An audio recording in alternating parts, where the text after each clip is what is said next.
सभी धर्म प्रेमी भक्तों को सादर जय श्री कृष्ण।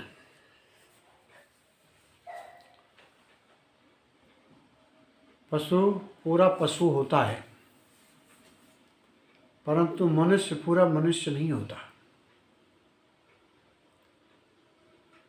मनुष्य के सामने पूरा मौका होता है कि वह चाहे तो ऊपर उठ सकता है, चाहे तो नीचे गिर सकता है। जो ऊपर उठ सकता है वही नीचे गिर सकता है, और जो ऊपर नहीं उठ सकता वह नीचे भी नहीं गिर सकता। आदमी ऊपर उतना उठ सकता है कि भगवान को प्राप्त कर सकता है, भगवान ही बन सकता है। और नीचे गिरना चाहे तो वह पशु को भी पीछे छोड़ दे।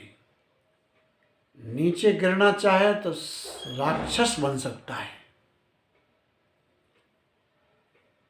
लेकिन गाय पूरी गाय पैदा होती है,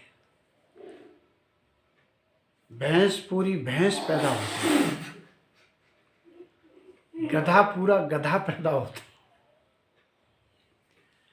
गधा ऊपर नहीं उठ सकता, इसलिए गधा नीचे नहीं गिर सकता है।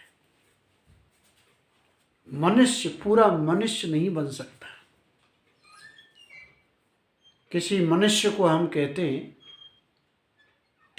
कि ये ज़्यादा मनुष्य है, ये कम मनुष्य है। किसी मनुष्य को हम कह सकते हैं कि तू पहले इंसान बन, तू पहले मनुष्य बन। मनुष्य पूरा मनुष्य नहीं हो सकता है।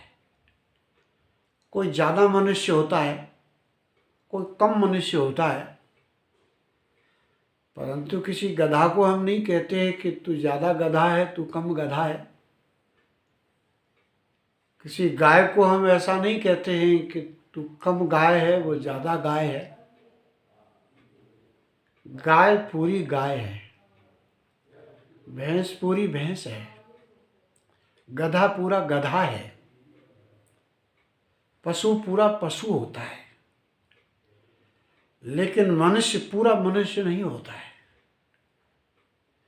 मनुष्य में भी मात्राएं होती हैं, इसलिए मनुष्य का शरीर मोक्ष का द्वार है। मनुष्य जीवन दुर्लभ है। मनुष्य के पास संभावनाएं हैं ऊपर उठने की, तो मनुष्य के सामने संभावनाएं हैं नीचे गड्ढे में गिर जाने की। मनुष्य अगर शील सदाचार के साथ जीवन जिए, मनुष्य अगर समाधि को उपलब्ध हो जाए, मनुष्य प्रज्ञा को उपलब्ध हो सकता है, तो मनुष्य जीते जी भगवान को पा सकता है। मनुष्य जीते जी परम बोध को प्राप्त हो सकता है। परंतु पशु पशु बनकर के जन्म लेता है, पशु ही बनकर के मर जाता है। देवता को भी अगर संबोधि को प्राप्त करना है, भगवान को प्राप्त करना है, ज्ञान को प्राप्त करना है, तो देवता को भी मनुष्य लोक में आना पड़ता है। देवता को भी मनुष्य बनना पड़ता है। इसलिए मनुष्य का शरीर सर्वश्रेष्ठ शरीर है, बड़े भाग्य से प्राप्त होता है। इसलिए जो मनुष्य प्रतिपल प्रज्ञा के साथ जीता है, जो मनुष्य शील सदाचार के लिए प्रयत्न करता है, जो मनुष्य समाधि के लिए प्रयत्न करता है, जो मनुष्य प्रज्ञा प्राप्त करने के लिए प्रयत्न करता है, उसे हर समय ध्यान के लिए प्रयत्न और पुरुषार्थ करते रहना चाहिए। उसे हर समय भगवत प्राप्ति के लिए प्रयत्न करते रहना चाहिए। उसे हर समय भगवत प्राप्ति के लिए पुरुषार्थ करते रहना चाहिए, अन्यथा उसका जीवन व्यर्थ जा रहा है।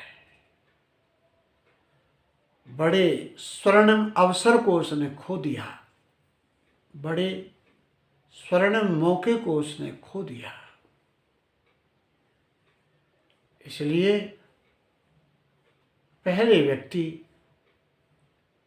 ध्यान की गहराइयों में जाए,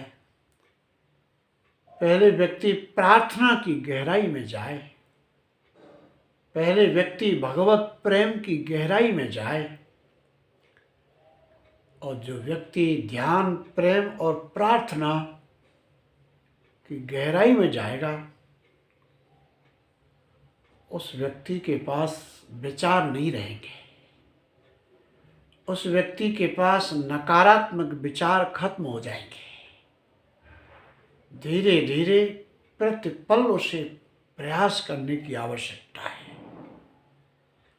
संसार का काम करते हुए, संसार का व्यवहार निभाते हुए, संसार का फर्ज निभाते हुए उसे प्रेम, प्रार्थना और ध्यान के साथ में जीवन को जीना चाहिए। इससे वह जीवन मुक्ति के परम आनंद को उपलब्ध हो सकता है। और ध्यान के बिना मर जाना, समाधि के बिना मर जाना, प्रभु प्रेम के बिना ही शरीर का समाप्त हो जाना, ये बहुत बड़ी क्षति है, ये सबसे बड़ा नुकसान है। संसार की कुछ चीज़ें आती रहेंगी, जाती रहेंगी, कभी सुख आएगा, कभी दुख आएगा, कभी सफलता आएगी, कभी असफलता आएगी, कभी स्वास्थ्य आएगा, कभी बीमारी आएगी। ये सब आने जाने वाली चीज़ें हैं, परंतु इन सब के साथ में हमें होश, ध्यान, प्रभु प्रेम, प्रभु के प्रति प्रार्थना का भाव प्रतिपल बनाए रखना चाहिए। प्रतिपल इसका अभ्यास करते रहना चाहिए। जैसे ही मन इधर उधर जाए, वापस फिर प्रार्थना पर ले आवे।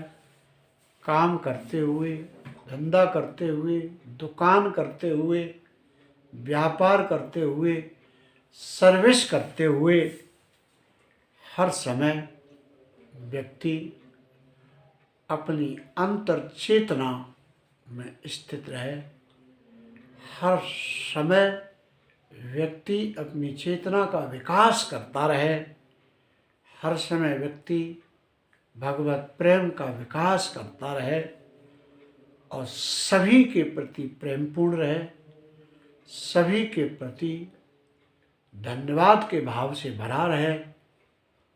कभी कोई शिकायत नहीं, कोई नकारात्मक विचार नहीं, कोई नकारात्मक बात नहीं, कोई नकारात्मक क्रिया नहीं, कोई निषेधात्मक